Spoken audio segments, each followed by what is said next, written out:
Oke. Kembali ke materi tadi. Nah, untuk yang apa namanya, tadi yang partial derivatif itu tadi, dia hanya di sini, variabelnya nambah. Kalau mungkin yang biasanya, yang kalian temukan variabelnya cuma satu, misalnya kan, fungsi X terhadap X gitu saja. Nah, kalau misalnya untuk partial derivatif ini, nanti, fungsinya sendiri itu terdiri, lebih dari satu variabel, kemudian nanti diturunkan terhadap salah satu variabel tersebut, yang akhirnya makanya disebutnya parsial, karena cuma sebagian saja begitu. Eee, dari kita coba langsung ke ini ya, saya akan ini ulang ke apa namanya,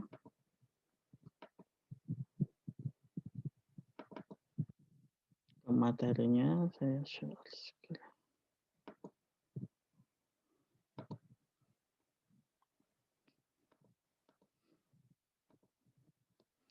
Saya share screen.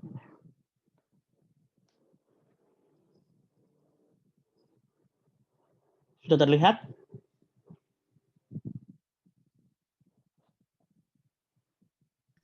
Sudah, Pak. Udah, Pak.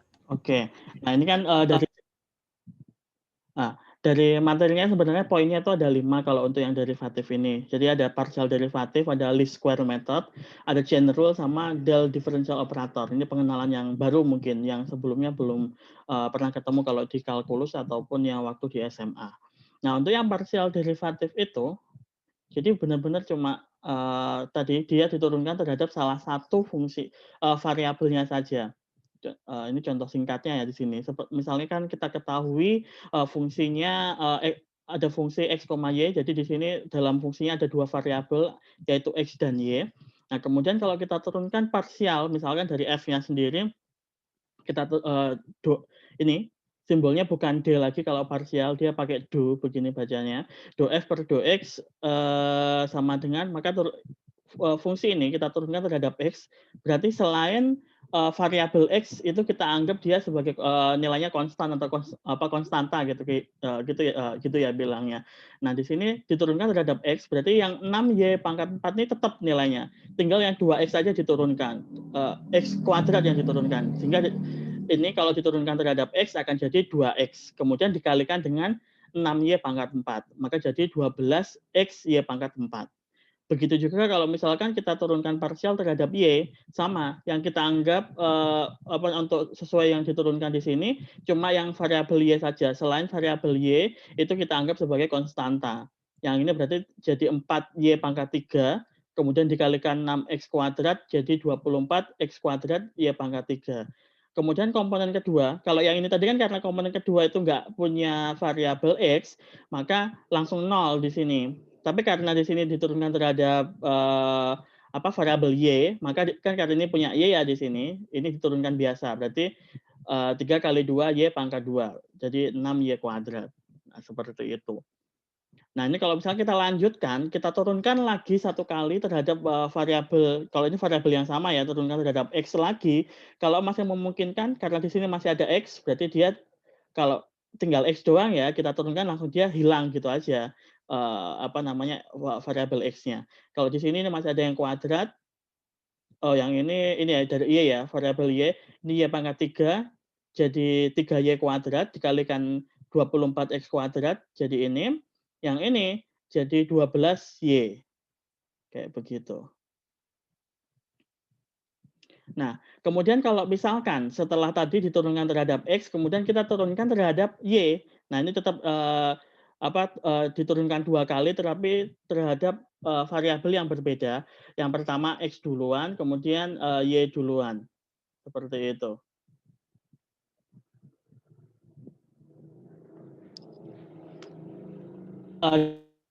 Halo? Ya? Iya, Pak. Ya, gimana, ada pertanyaan? Belum kayaknya, Pak. Oke. Masih sampai tuh. Sampai di sini ya. Nah ini, kalau tadi kan diturunkan terhadap variabel yang berbeda seperti ini, kalau kita bolak-balik istilahnya apakah X dulu atau Y dulu, ataupun Y dulu baru X dulu, hasilnya akan sama. Dan hasil ini akan kita dapatkan pada komponen fungsi yang memang memiliki dua variabel tersebut. Jadi nilai 48 X Y pangkat 3 ini akan muncul ketika turunan itu kita lakukan di bagian yang ini saja, yang 6x² Y pangkat 4. Yang komponen kedua tidak akan muncul karena, tidak punya variabel X di sini, kayak begitu. Jadi kayak dibolak-balik mana yang duluan itu akan sama hasilnya. Nah, sampai di sini dulu mungkin untuk yang partial derivatif. Jadi untuk yang di sini ini masih pengenalan saja karena nanti kalian akan ketemu lagi dengan ini di Matematika Teknik 2. Jadi kayaknya materi awal-awal akan ketemu partial derivatif tapi yang akan lebih macam-macam lagi nanti di Matematika Teknik 2. Nah, ini baru pengenalan saja, yang harus kalian pahami adalah tadi prosesnya bagaimana, yang kemudian sebenarnya turunan biasa, tapi di sini kita harus paham bahwa mana yang harus diturunkan sesuai dengan variabelnya, karena variabelnya nggak cuma satu, begitu. Sampai sini dulu, mungkin ada yang mau ditanyakan.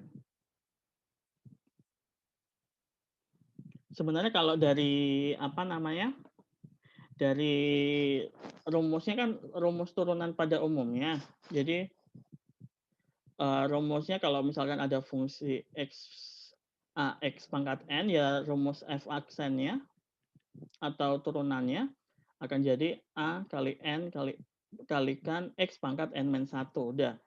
Ini yang harus kalian pegang untuk yang awal.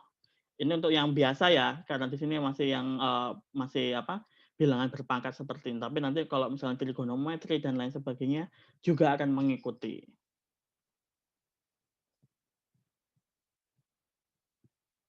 Kalau ini kan untuk yang bilangan berpangkat seperti ini atau variabel yang berpangkat seperti ini, suatu saat akan habis begitu, akan tidak bisa diturunkan lagi seperti ini kan tadi hasilnya 0 kan di sini, plus 0 begitu, maka akan selesai. Kalau misalkan kita ke trigonometri itu tidak akan pernah hasilnya nanti 0 kalau diturunkan. Karena kan kalau misalkan sin diturunkan jadi cos, cos diturunkan jadi min sin terus seperti itu, dan tidak akan pernah sampai hasilnya 0. Kayak begitu. Untuk yang partial derivatif mungkin ada yang mau ditanyakan atau mungkin ada yang masih bingung. Pak, saya mau tanya yang do kuadrat f per do x do y itu tadi dari mana ya, Pak? Nah, yang ini ya, yang ini ya. Pak, iya. Ini sebenarnya itu kita lanjutkan dari yang ini. Jadi istilahnya setelah turunan pertama terhadap x itu kan hasilnya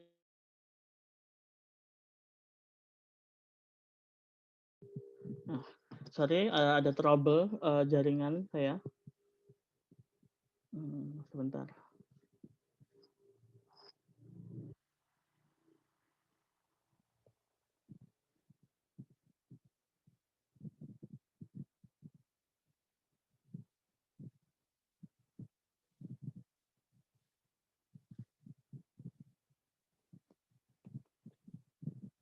Oke, saya share screen lagi.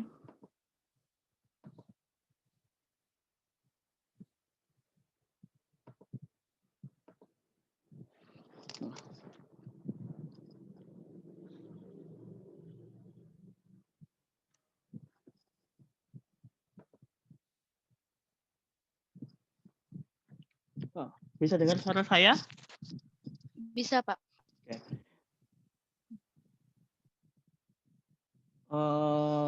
Lanjut di sini.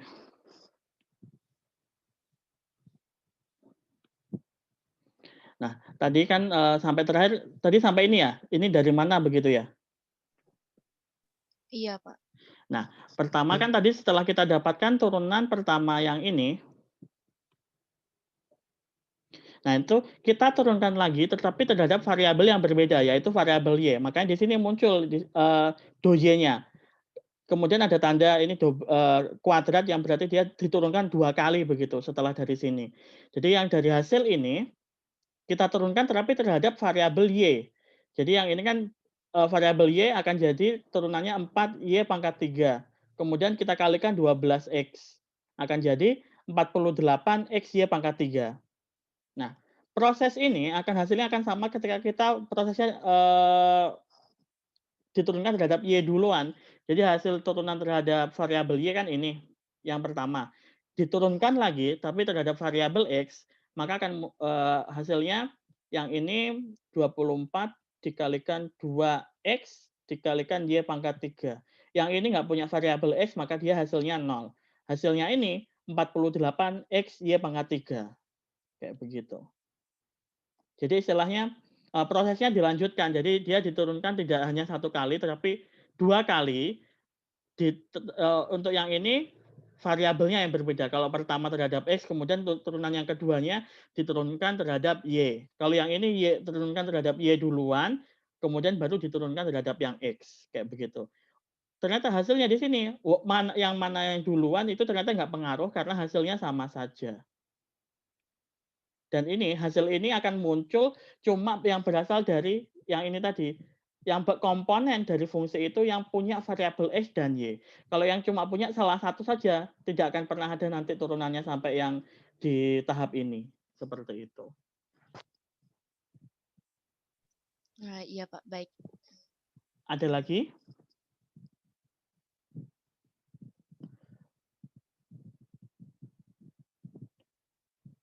Jangan malu-malu untuk bertanya ya, karena di sini kan saya kalau misalnya apalagi saya nggak bisa lihat wajahnya semua seperti ini. Jadi saya nggak akan pernah tahu nih apakah ada yang masih bingung atau tidak seperti itu. Jadi kalau misalnya ada yang masih bingung stepnya, saya akan coba sedetail mungkin untuk menjelaskan.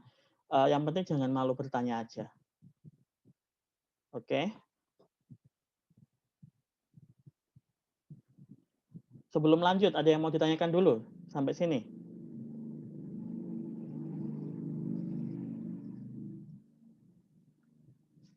Bisa lanjut? Bisa Pak. Oke, saya hapus dulu semua anotasinya. Nah, kita naik sedikit. Nah, yang kedua ada namanya least square method. Mungkin ini juga nanti akan kalian temukan di statistik sebenarnya. Jadi di sini tuh tujuannya adalah cara untuk mendapatkan titik minimum ataupun maksimum dari suatu fungsi. Jadi istilahnya dibilang itu critical point atau titik kritisnya. Ini mungkin sama penerapannya ketika dulu kalau misalnya kalian mencari waktu entah itu di kalkulus ada apa enggak ya, misalkan ada suatu fungsi fx gitu, itu fungsinya x kuadrat min 1 misalkan, seperti ini. Kemudian kita mau mencari titik minimum atau maksimumnya. Kalau misalkan ini kita gambarkan sebenarnya kan dia fungsinya itu parabola gitu kan, karena di sini dia fungsi kuadrat. Nah, untuk mencari titik maksimum atau minimumnya, kita kan harus ini dulu, apa namanya, cari yang paling gampang caranya adalah cari turunan pertamanya. Jadi misalkan sini 2x seperti itu. Nah, ini kalau misalnya mau cari titik minimum maksimum nanti dari sini begitu bisa didapatkan. Nah, untuk yang ini itu sama saja sebenarnya. Yang saya jadikan contoh di sini adalah ketika misalkan kita mendapatkan suatu data yang itu datanya itu berpasangan ya X dan Y. Jadi seperti ini, datanya berpasangan X dan Y, kemudian kita ingin mencari pendekatan yang berupa garis yang paling sesuai terhadap titik-titik data tersebut. Nah, itu makanya untuk mencari garis tersebut kita bisa menggunakan regresi linear. Kalian mungkin sudah familiar ketika waktu praktikum fisika dasar 1 2 itu pasti sering ketemu kan. Tapi di situ kebanyakan langsung pakai begitu ya. Nah, ini tuh istilahnya secara analitik itu bagaimana mendapatkannya itu seperti ini. Nah, di sini misalkan fungsi garisnya ini garisnya ini fungsinya y sama dengan a plus bx, atau di sini kita pakainya beta 0 sama beta 1x. Nah, ini kita bisa mendapatkan nilai beta 0 dan beta 1x ketika selisih jarak antara titik ke garis ini tuh sangat minimum. Seperti itu. Makanya di sini istilahnya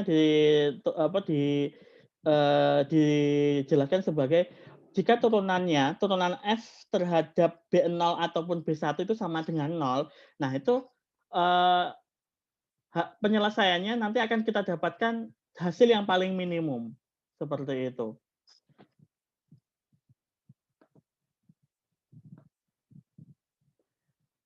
Contoh ini di sini, fungsinya. Nah, ini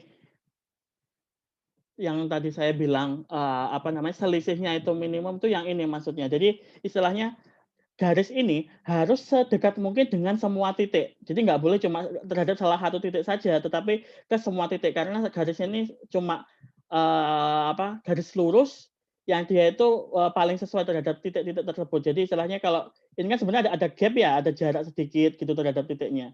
Ini pas saya gambarnya, ini semua ya, apa, dekat dengan garisnya. Ada kemungkinan kayak misalkan titiknya itu di sini, agak ke sini, agak ke sini, agak ke sini, tapi kemudian garisnya tetap di tengah sini. Nah ini, selisihnya inilah, nanti kalau misalkan diperpanjang ya, yang dicari yang paling kecil, yang kemudian caranya adalah, nah ini, kita, jika kita anggap itu suatu fungsi, maka sebenarnya, akumulasinya itu merupakan ini, rumusnya ini tadi, dikurangi dengan YI. YI di sini adalah, data yang sesungguhnya. Jadi kalau misalkan kita punya titik ini tadi ya, titiknya di sini, kita pakai warna lain coba. Misalkan titiknya di sini, ini kan berarti kalau kita proyeksikan, kita punya di sini ada XI, yang di sini ada YI. Tapi kemudian nilai X sendiri di sini kan sebenarnya ada nih, sebentar. Nilai X-nya di sini, yang sebelah sini berarti ini. Nilai X yang di sini, sesuai dengan garis yang paling dekat tadi itu. Nah, itu dicari selisihnya inilah agar kita bisa mendapatkan, nilai beta 0 dan beta 1-nya. Maka fungsi inilah yang akan kita gunakan untuk nantinya, kita turunkan untuk mendapatkan rumus beta 0 dan beta 1-nya, yang nanti bisa kita masukkan ke sini, seperti itu. Ke bawah lagi. Nah, ini penjabarannya, ini kan yang tugasnya kemarin ya. Dari tugasnya sudah saya cek, masih sebagian, tapi sebagian besar sudah benar, jadi harusnya, sudah paham. Tapi paham untuk mencari rumusnya ya di sini. Mungkin kita akan kasih contoh, bagaimana sih menggunakan rumus ini gitu dalam misalkan, di soal ini. Yang pertama, kalau fungsi itu kita turunkan terhadap beta 0, maka akan didapatkan, persamaan sebagai berikut. Ganti merah lagi aja biar kelihatan. Ini rumus yang pertama. Kemudian kalau yang dari beta 1, ini rumus yang kedua. Nah, di sini yang harus diperhatikan adalah hati-hati untuk, ketika variabelnya itu kapan sih bisa keluar dari sigma sama kapan tidak bisa keluar. Nah, yang bisa keluar dari sigma adalah yang tidak punya, indeks I, itu baru bisa keluar dari, sigma. Karena kalau yang ada indeks I-nya berarti dia itu ada penjumlahan di sana yang harus dilakukan sehingga tidak bisa keluar. Kalian bisa lihat cek di sini, ini semua ini kan tadi ada perkalian ya, ada XI dikalikan XI maka muncul XI kuadrat, makanya dia nggak bisa keluar dari, sigmanya. Yang ini pun juga ada XI kalikan YI, dia juga nggak bisa keluar. Tapi di sini ada beta 1 sama beta 0 itu bisa pindah ke depannya sigma karena dia nggak ada pengaruhnya. Yang ini karena nggak ada variabel yang lain, kalau ini masih ada XI ya, ini nggak ada variabel yang lain, maka beta 0 sendiri itu kan karena dia berupa sigma nih, berarti kayak dia beta 0 itu dijumlahkan terus sampai n, makanya kita tuliskan sebagai n dikalikan beta 0. Seperti itu. Nah, dari dua persamaan inilah yang kemudian kita bisa melakukan, eliminasi substitusi, maka akan didapatkan beta 0 nilainya sekian, beta 1 nilainya sekian. Yang kemudian ini kalau beta 0 sama beta 1 bisa kita hitung, kita akan dapatkan rumusnya itu, berapa. Di sini beta 0-nya masukin sini, yang sini beta 1.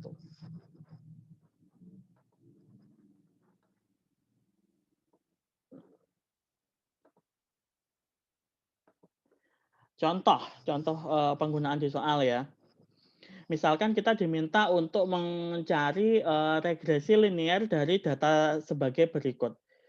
Misalkan datanya 1,1, kemudian 2,3, sama satu lagi 3,2 gitu. Jadi ada 3 titik seperti ini ya. Ini kalau kita gambar kayak apa ya? Saya ngarang aja yang tadi soalnya. Bentar, coba kita cek aja dulu. Ini sumbu X, ini sumbu Y. 1,1 anggap aja di sini misalkan 2,3 di sini 3,2 atau sebenarnya agak naik ini 3,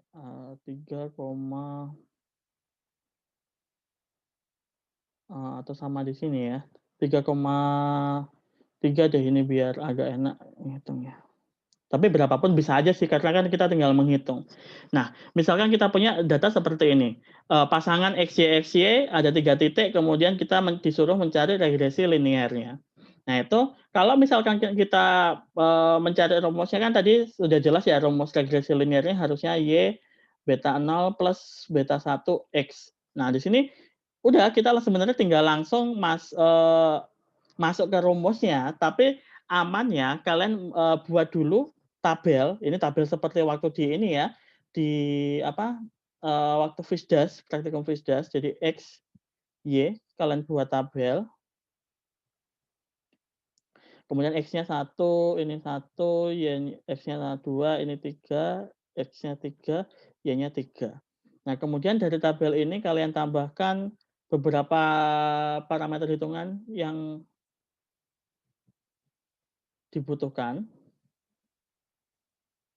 Ada apa lagi? X, I, Y, I. Sorry.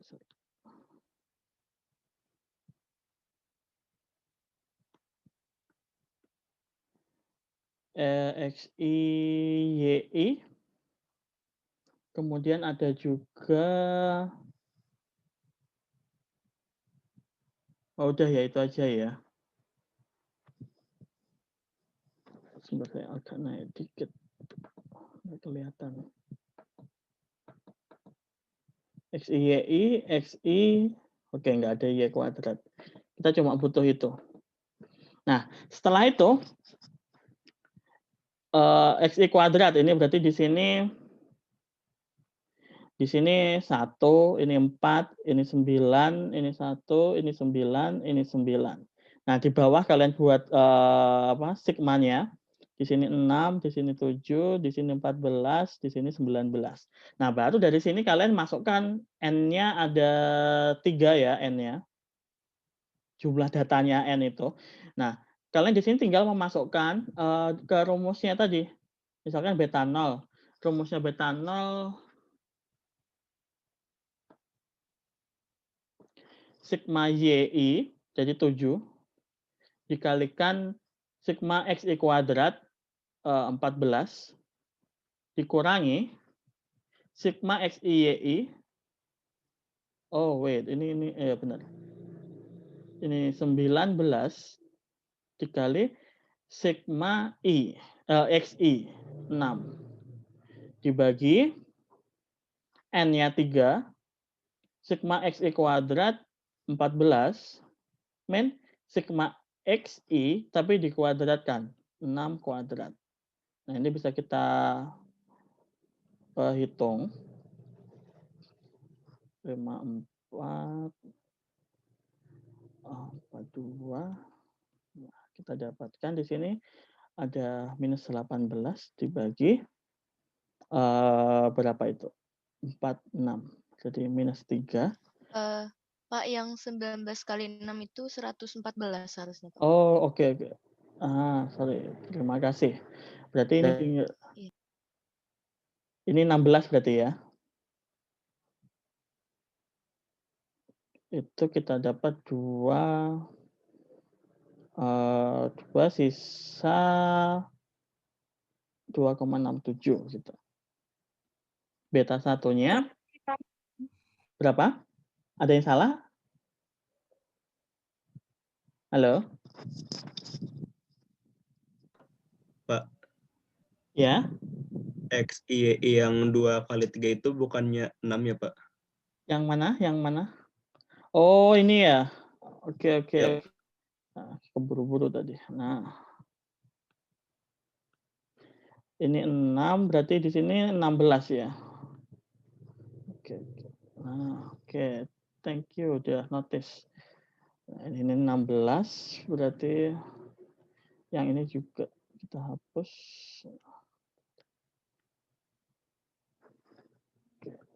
Ah, di sini 16 kali 6 96 2 0,33.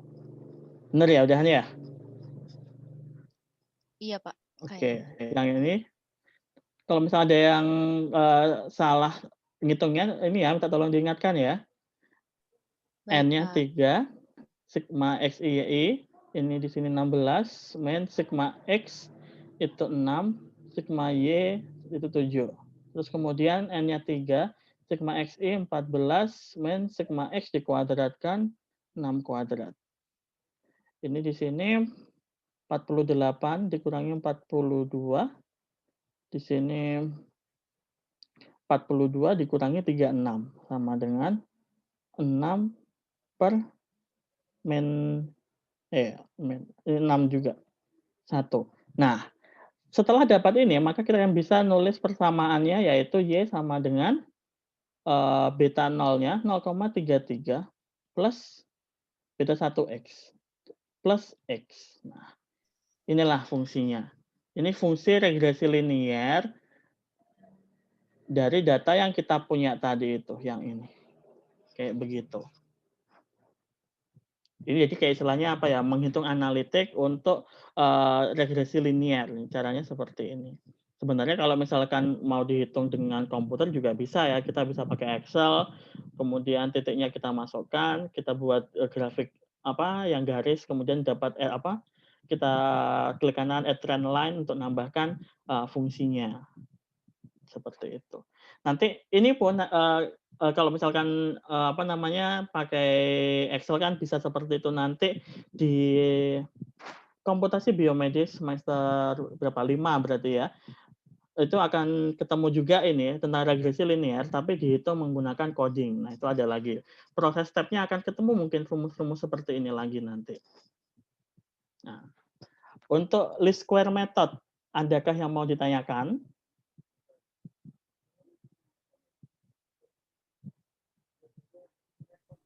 Belum kayaknya, Pak. Belum, Pak. Oke, kalau misalkan ini terlalu cepat bilang ya, atau mungkin ada yang pertanyaan tapi sudah kelewat bisa aja langsung tulis di chat nanti bisa kita bahas. Baik, Pak. Oke. Lanjut ke bawah. Nah, ini mungkin yang agak baru. Ini mau general dulu. General di sini adalah kalau misalkan kita punya fungsi yang di dalamnya itu juga berupa fungsi. Nah, makanya di sini bisa berlaku aturan rantai atau chain rule. Kita langsung ke sini aja. Ini contoh misalnya di sini saya kasih dua contoh misalkan di sini ada suatu fungsi ya. Ini fungsi f yang dia itu fungsinya di dalamnya itu ada x y di fungsi f itu. Kemudian fungsi x dan y itu juga berupa fungsi dan itu fungsi t seperti ini. Nah, maka dari itu di sini kalau misalkan kita mau mencari turunan dari f itu sendiri, nah kita tulisnya seperti ini df per dt. Kenapa kok pakai d bukan do? Karena di sini cuma satu variabel t saja yang di ending. Kalau misalkan yang sebelumnya kenapa pakai do? Karena di fungsi itu ada x dan y dan kita turunkan juga terhadap antara x atau y seperti itu. Nah, tapi kalau yang seperti ini karena cuma adanya cuma t doang dari x dan y, nah makanya kita pakai d di sini. Nah, kemudian kalau dari fungsi ini kalau kita turunkan terhadap t, maka akan jadi do f per do x. Kenapa di sini kita pakai do? Itu karena di fungsi f kita punya dua ini. Di sini ada x sama y. Ya walaupun X dan Y itu berupa fungsi gitu ya, tapi tetap di sini kita anggap di dalam F itu dia sebagai variabel begitu di sini. Sehingga kita pakainya turunan parsial, do F per do X.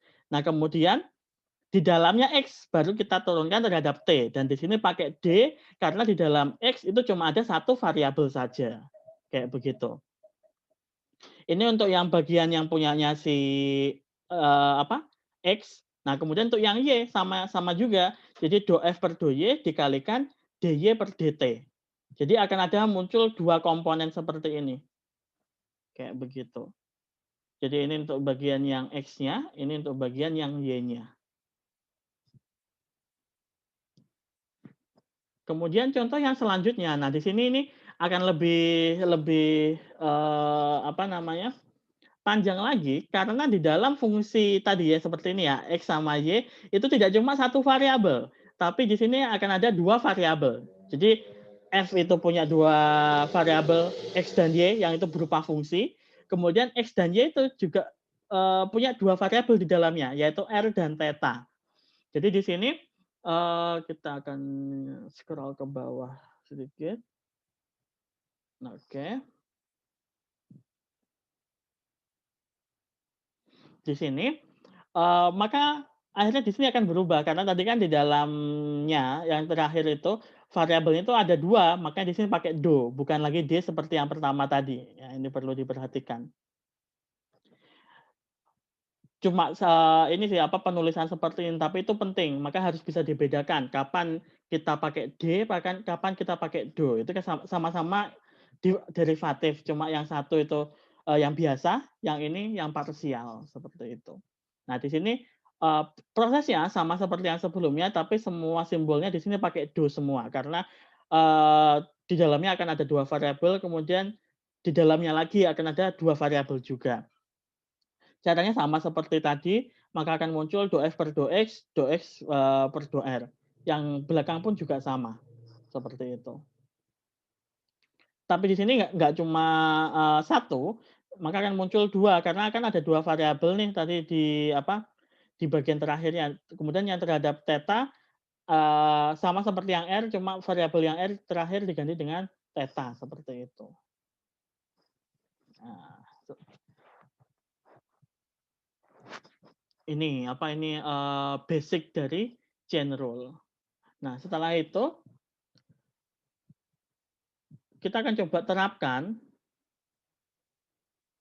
Nah,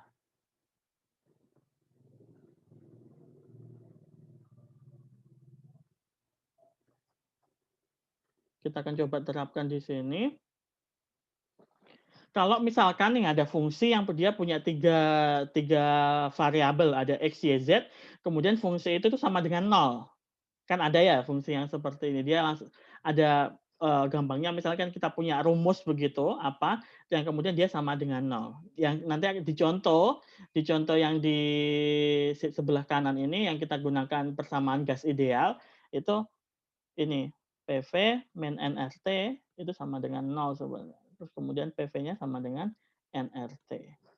Yang nanti kemudian di sini N sama R itu dianggap sebagai konstanta tetap. Nah, ini tiga variabel inilah yang nanti akan diproses. Di sini, kalau misalkan dari rumus ini kita ubah menjadi suatu fungsi, maka kita bisa nulis seperti ini. X itu merupakan fungsi dari Y dan Z. Jadi contoh misalkan rumusnya ya, saya tulis di sini. Misalkan f, x, y, z itu sama dengan 0. Misalkan di sini saya nulisnya apa ya? X, y kuadrat min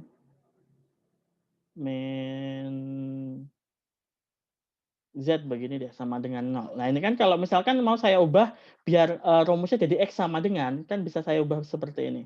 Z-nya saya pindah ke ruas kanan, kemudian ini saya bagi dengan y kuadrat.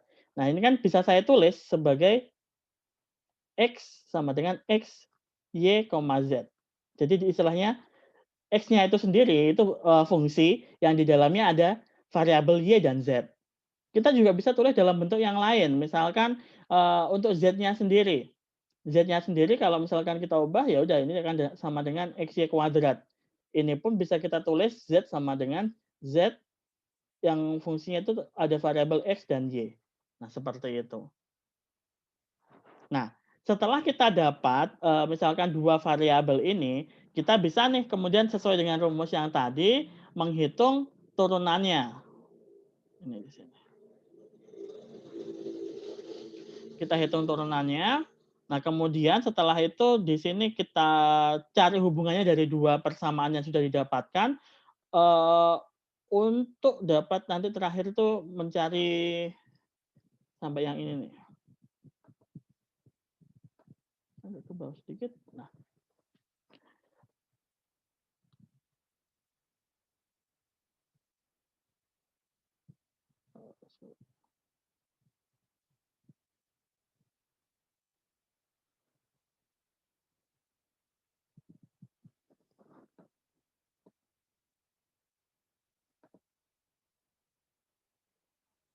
Share screen-nya berhenti ya? Sebentar.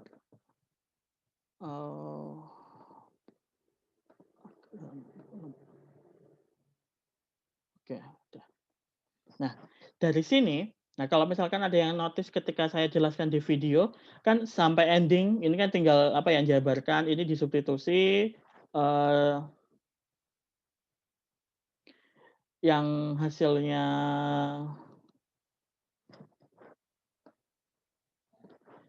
hasilnya dari DZ, ini saya masukkan ke sini, akan jadi yang bagian yang ini, kemudian kurungnya saya buka, dan saya kumpulkan yang ada DX di ruas kiri, yang ada DJ-nya saya letakkan di ruas kanan, kemudian saya faktorkan. Nah, di sini sampai di step ini untuk bagian karena di sini X dan Y itu independen, maka di sini nilai yang ini itu bisa kita anggap sama dengan 0. Yang ini juga. Baru kemudian kita bisa lanjutkan untuk mencari hubungannya. Nah, ini sama dengan 0. Kita akan dapatkan ini yang pertama. Jadi do X per do Z kalikan do Z per do X itu sama dengan 1. Tapi kemudian kalau yang dilanjutkan, do X per do Z kalikan do Z per do Y kalikan do Y per do X itu sama dengan min 1. Nah, kita mau cari 2 hubungan ini. Yang kemudian di contoh yang ada di bawahnya itu penjelasan untuk membuktikan untuk yang bagian bawah. Nah, ini.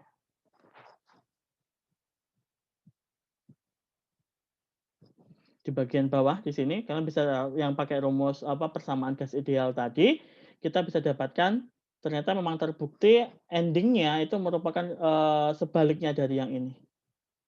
Kebalikannya kalau misalkan kita tadi pakai yang chain rule tapi berlanjut sampai di sini endingnya ini sama kayak begitu. Kalau tadi yang 2 itu sama dengan 1, kalau yang 3 seperti ini dia min 1. Yang cuma mau membuktikan di sini. Sampai di sini untuk yang chain rule atau aturan rantai, ada yang mau ditanyakan? Pak, saya mau tanya Iya. yang itu Pak. Tadi di awal tuh kan fungsi f itu ada 3 variabel X, Y, sama Z. Terus yang kita pakai itu kan cuman fungsi X dalam bentuk Y sama Z sama fungsi Z-nya Pak. Itu bisa nggak kalau misalkan kita pakainya tuh X dan Y gitu Pak, yang komponen Y-nya itu dipakai gitu. Bisa nggak Pak? Harusnya tetap sama aja. Bisa kita coba. Misalkan kalau misalkan di sini Y, berarti Y sendiri itu fungsi X Fungsi X, Z. dan Z seperti ini kan. Iya Pak. Kemudian kita cari dy-nya.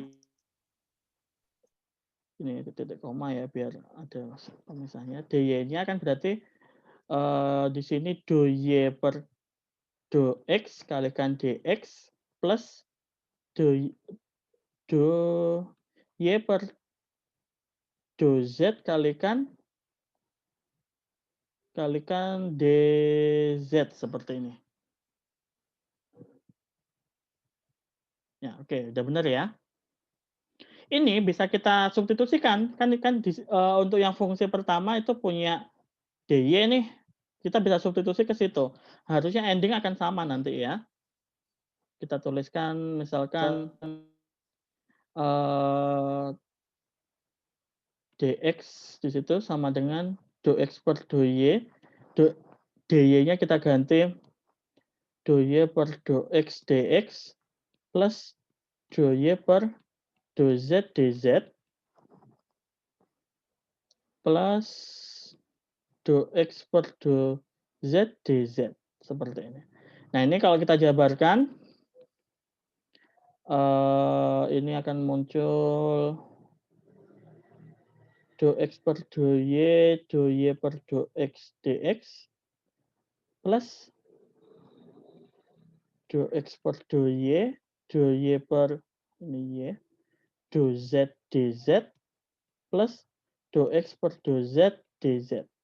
Nah, ini bisa seperti yang sebelumnya, kita akan faktorkan. Ini saya pindah ke ruas kiri akan jadi 1 min dx dy kalikan dy dx dx yang ruas kanan dx per dy kalikan dy per dz plus dx per dz dz seperti ini. Nah, ini kan kalau misalkan ini seperti yang tadi di sini x, y, z kan independen, mereka nggak saling berhubungan. Maka ini kita bisa tuliskan dia sama dengan 0. Maka kemudian dx per dy, dy per dx itu sama dengan 1. Yang ini nanti kemudian ini kita substitusikan ke sini, maka kita akan dapatkan juga min 1 nantinya. Jadi sama aja sebenarnya. Boleh pakai yang y juga. Kalau yang untuk independen itu maksudnya gimana Pak? Kok bisa sama dengan 0 tadi itu? Saya masih agak bingung di bagian itu Pak. Oke. Kita ke bawah dikit. Nah, maksudnya independen tadi itu, jadi di sini untuk X, Y, dan Z, mereka itu dibilangnya ya, tidak terpengaruh satu sama lain di sini. Untuk variabelnya itu, jadi memang sudah diketahui di awal kalau yang seperti itu. Jadi mereka udah istilahnya independen, jadi tidak terpengaruh satu sama lain, sehingga berlaku seperti ini. Untuk yang ketika ada suatu persamaan seperti ini, kalau mereka di sini variabelnya yang ini, yang di luar ini ya, yang hasil pemfaktorannya itu independen, maka kita bisa anggap yang bagian ini yang kemudian akan sama dengan 0. Karena X dan Y itu nggak ada hubungan. Kan kalau mereka ada hubungan berarti akan, X sama dengan sekian, Y sama dengan sekian, kayak begitu. Dianggapnya seperti itu.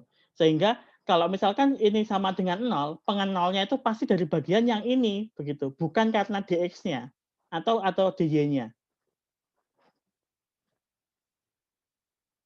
Nyambung nggak? Iya Pak. Paham. Oke. Yang lain kalau misalnya ada pertanyaan jangan cuma diam aja ya. Ada lagi mungkin yang masih bingung sebelum lanjut?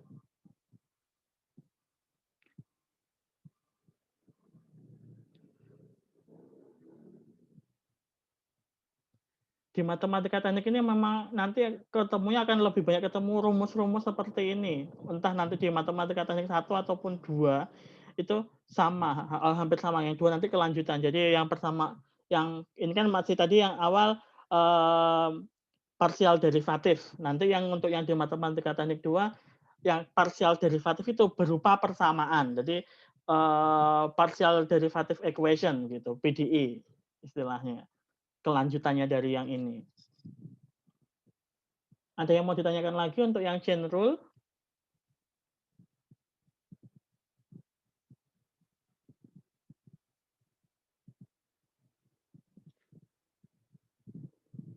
Kita bisa lanjut ya, ini sebelum maghrib nanti. Iya Pak, bisa.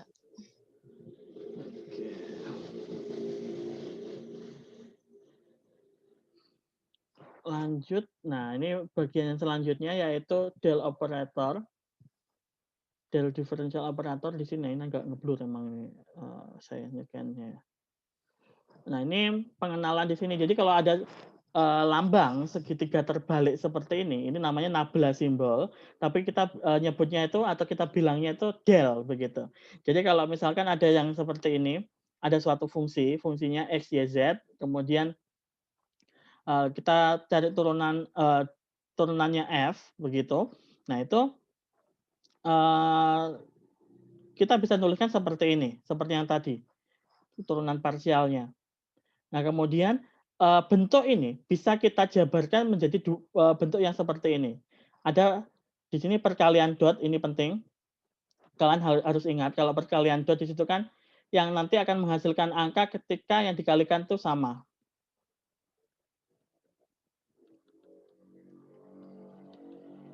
Selain ini, itu akan menghasilkan 0. Jadi kalau misalkan ini saya pecah jadi jadi 2 bagian seperti ini. Jadi do f per do x i itu akan menghasilkan nilai ketika dikalikan cuma dengan yang i saja. Nah, maka kalau ini kita kalikan dengan yang ini, maka kan cuma hasilnya itu cuma yang ini saja. Kalau ini dikalikan dengan yang do y j ini, hasilnya 0. Kalikan yang ini juga 0. Nah, maka nanti yang akan memunculkan nilai itu cuma pas yang ini dikalikan yang ini. Kemudian yang ini dikalikan dengan yang ini. Sama yang ini dikalikan dengan yang ini. Nah, itu akan kembali lagi menjadi persamaan ini. Nah, bentuk yang ini tadi, yang ada IJK-nya, berarti ini ada bentuknya vektor ya di sini. Nah, ini maka dia bisa ini yang disebut dengan del F di sini. Jadi istilahnya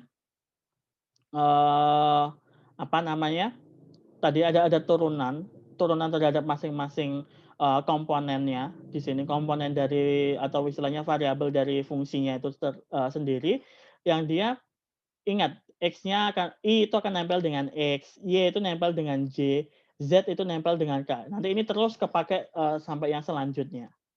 Nah, del F ini itu disebut sebagai gradien. Nanti itu akan ada empat istilah, ada gradien, ada divergence, curl, sama Laplacian. Itu ada 4 itu. Yang kalau di sini gradien itu yang del F, dia langsung.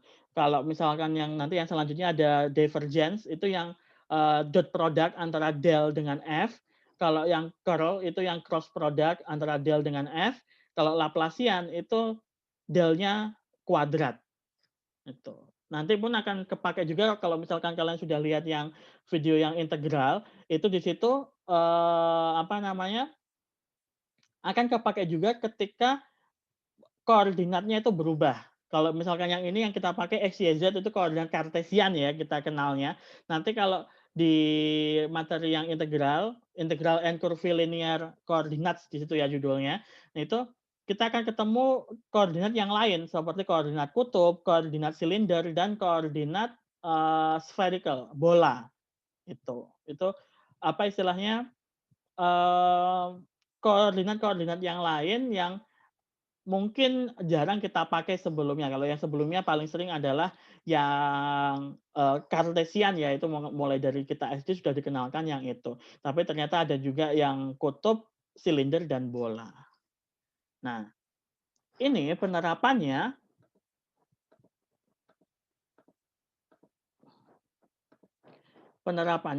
ini ada contohnya di sini ya. Seperti ini. Misalkan ada suatu fungsi ya, fungsinya x, y, z itu seperti ini. Kemudian ada R-nya di sini ini berarti vektornya ya, vektornya tiga komponen, ada x, y, z, IJK seperti ini. Kemudian ini emang sengaja saya buat tebal ya, bukan karena biar saya bingung agak membedakannya bagaimana, karena yang R tebal di sini itu maksudnya adalah kita mau mencari panjangnya dari si vektor R ini gitu. Makanya kita pakai di sini ada mutlak yang itu merupakan kuadrat dari tiap jumlah kuadrat dari tiap komponennya. Jadi di sini x kuadrat, y kuadrat plus z kuadrat itu di akar. Nah, itu merupakan yang R tebal ini atau R yang dikasih tanda mutlak seperti Mutlak. ini. Ya. Nah, kemudian dari kedua apa ya istilahnya bekal kita di sini yang fungsinya itu sendiri sama yang panjang ini, nah kita bisa menghitung del-nya. Del-nya di sini kan seperti yang tadi tuh rumusnya. Kita coba ke atas sedikit. Saya sendiri nggak hafal gitu ya kalau lihat seperti ini. Biasanya kalau yang kayak matematika teknik seperti ini, kalau ujiannya gitu sudah disiapkan istilahnya apa ya cheat sheet atau istilahnya kumpulan rumusnya. Jadi tidak perlu menghafal rumusnya kan cukup banyak ya kalau yang apa matematika teknik seperti ini. Nah itu pertama di sini del F itu do F per do X. Jadi turunan parsial F terhadap X. Nah, kepakai di sini turunan parsialnya. Rumusnya ini saya ubah menjadi bentuk yang pangkat agar lebih memudahkan ketika kita melakukan turunan. Jadi apa namanya caranya? Ini kan di bawah, maka dia pangkatnya jadi min setengah. Di sini kalau do F per do X-nya, jadi dari fungsi ini kita turunkan terhadap X, maka akan jadi pangkatnya min setengah dikalikan, nah karena ini fungsinya seperti ini, turunannya ini terhadap X adalah 2X. Kemudian dikalikan dengan ini sendiri, si fungsi ini sendiri, pangkatnya min 1. Jadi pangkat min 3/2. Nah kemudian jangan lupa, di sini juga ada I-nya. Ada I-nya di sini, ngikutin sama yang di sini ya. Begitu juga untuk yang J sama K. Untuk yang J ingat karena ini turunkan terhadap Y berarti akan munculnya 2Y. Yang ini turunkan terhadap Z maka akan muncul 2Z. Ngikuti di sini K. Yang lainnya sama semua. Nah, ini nanti yang harus dipegang kalau misalkan sama seperti ini nanti akan proses ke bawahnya. Biasanya kita cuma ngitung itu 1 kali doang. Kita hitung yang depan doang untuk yang X, habis itu kita kalikan 3, selesai. Kayak begitu. Tinggal nanti variabelnya yang berbeda. Jadi kayak kita mengerjakan cuma part ini saja, kemudian untuk part yang selanjutnya kita bisa istilahnya contek gitu, kita bisa copy, tapi jangan lupa mengubah variabelnya. Kayak di sini misalkan ini X, di sini jadi Y, yang ini jadi Z, tapi komponen yang lain itu sama semua. Nah ini kalau kita sederhanakan, maka akan jadi min X per X kuadrat plus Y kuadrat plus Z kuadrat pangkat 3/2. Ini saya turunkan ke bawah lagi jadi plus. Kemudian yang ini jadi tinggal min Y, yang ini tinggal min Z. Ini semua kalau minusnya saya keluarkan, maka akan jadi seperti ini. Jadi plus semua. Ingat, ini jadi R yang ini tadi. Ya kan? Sama persis. Yang ini, itu sama kayak si R apa ini ya istilahnya ya. R yang dimutlakan ini, tapi pangkat 3. Ini kan pangkatnya kan 3/2 nih. Ini kan berarti kan kayak 3 kalikan setengah. Jadi kita bisa tuliskan ini sebagai R pangkatnya 3, seperti itu. Nah, itu yang saya lakukan di bawahnya. Nah, ini. Nah, jadi endingnya del F-nya dari tadi fungsi dan vektor itu min R per apa panjangnya R pangkat 3 begitu. Seperti itu. Ini juga akan berlaku untuk yang divergence, curl, dan Laplacian. Tinggal nanti mengikuti caranya yang ada di situ. Ini untuk yang divergence. Jadi yang pakai apa namanya? Dot tadi itu. Juga ada contohnya sudahan di sini.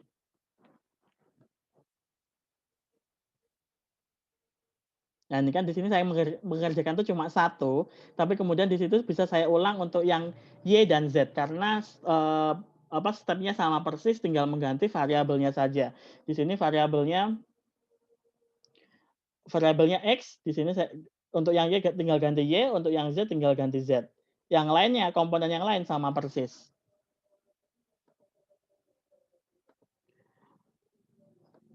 Kemudian habis itu terakhir tinggal dijumlahkan semua, dikembalikan lagi. Nah, itu. Kemudian untuk yang curl juga sama. Nah, ini harus hati-hati di sini cross product. Jadi apa namanya? cara perhitungannya kalau misalkan yang ini ya, itu biasanya yang pakai IJK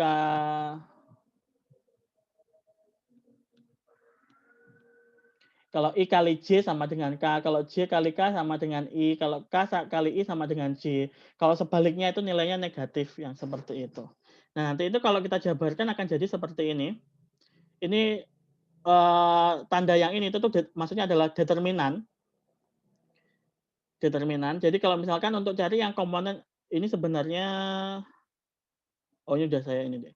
Ini sebenarnya kayak misalkan untuk mencari yang I, maka yang I itu kayak misalkan kita tutup bagian yang I, kemudian kita pakai yang ini, kita pakai bagian J dan K, yaitu nanti tinggal AD min BC. Jadi Do U3 per Do Y min Do U2 per Do Z. Nah, kan ini di sini. Yang J pun juga begitu, K juga begitu. Kalau yang J berarti tinggal pakai yang punyanya I dan K. Nanti kali silang AD min BC. Do U3 per Do X min Do U1 Do Z. Nah, ini. Untuk yang K juga begitu. Pakai I dan J. Nah, itu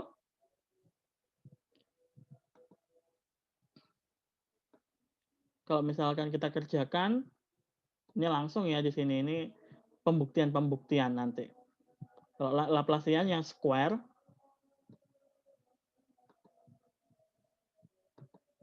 seperti ini. Ini juga sudah ada contohnya.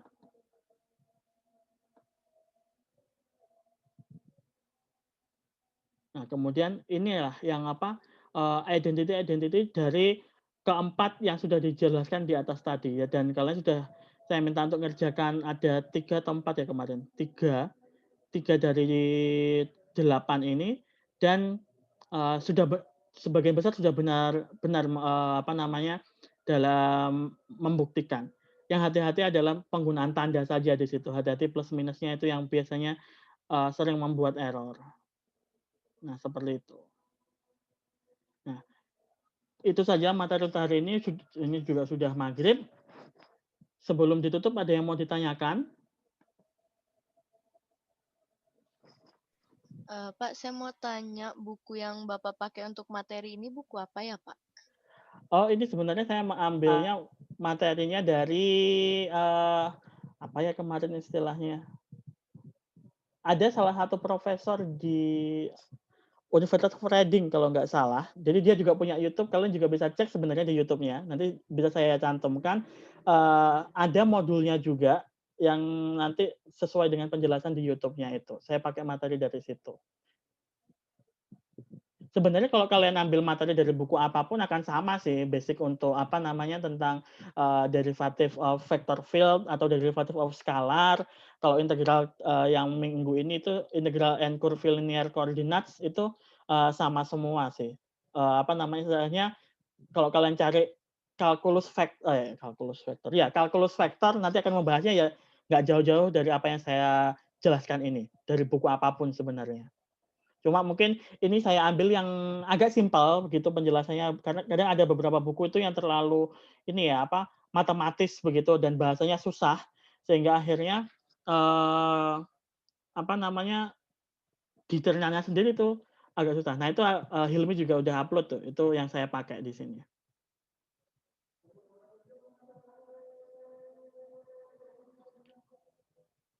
Oke? Ada yang mau ditanyakan lagi?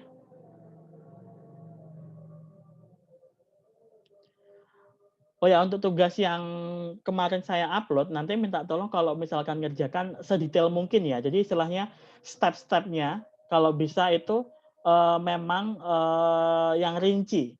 Jadi kalau misalkan kayak tadi yang saya kerjakan, misalkan ada bagian yang difaktorkan, ada yang dikerjakan terlebih dahulu, itu tetap kalian tulis saja. Akan lebih jelas nantinya. Baik, Pak. Oke. Ada pertanyaan lagi?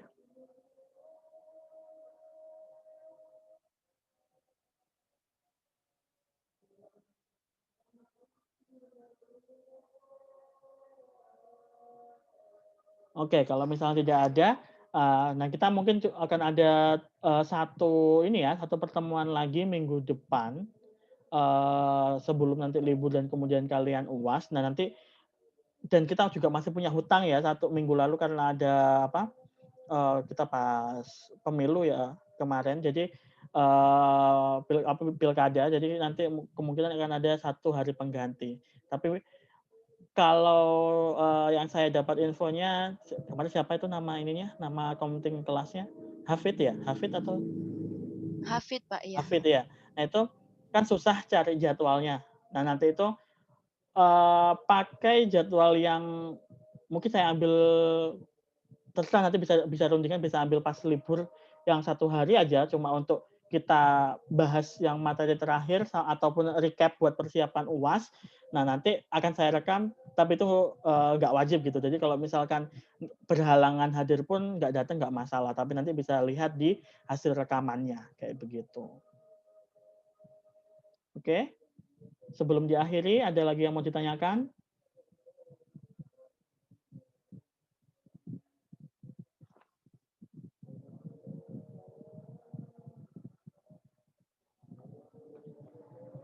Oke, sepertinya belum ada ya. Nanti kalau misalkan ada yang bingung, nggak apa-apa ya, jangan takut-takut atau malu-malu tanya di chat, ataupun kalau terlalu malu untuk tanya di grup itu bisa japri saya, nggak masalah. Kalau misalkan kalian ada yang bingung ketika mempelajari atau mengerjakan atau melihat contoh-contohnya begitu. Untuk yang tugas pertama nanti kemungkinan akan saya upload 1 hasil tugas dari teman-teman di sini yang benar semua, yang nanti bisa dijadikan acuan untuk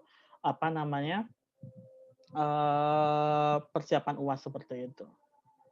Oke, sekian dari saya untuk hari ini. Terima kasih untuk yang sudah join. Tetap jaga kesehatan semuanya. Selamat sore. Wassalamualaikum warahmatullahi wabarakatuh. Waalaikumsalam Waalaikumsalam warahmatullahi wabarakatuh. warahmatullahi Terima kasih wabarakatuh. banyak, Pak. Terima kasih banyak.